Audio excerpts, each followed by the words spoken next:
Maraga sa pagpapala po sa ating lahat para sa ating pangaraw-araw na talata. Tayo ngayon ay nasa Genesis Kapitulo 24, versikulo 34 hanggang 38. Ganito ang salaysay niya. Ako po'y alipin ni Abraham. Pinagpalaan ni Yahweh ang aking amo.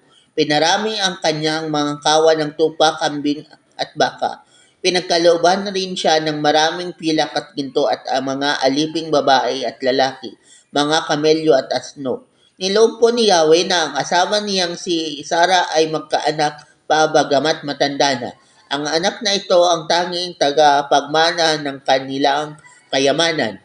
Ako po'y pinanumpa niya na di ko babayaang taga-Kanaan ang mapangasawa ng anak niyang ito.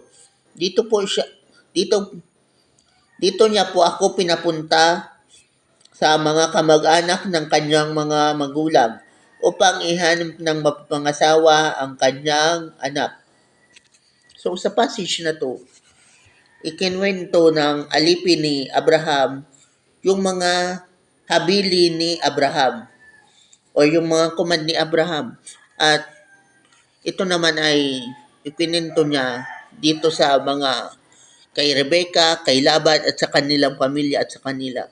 At napagtanto nila na si Rebecca ang magiging kasagutan doon.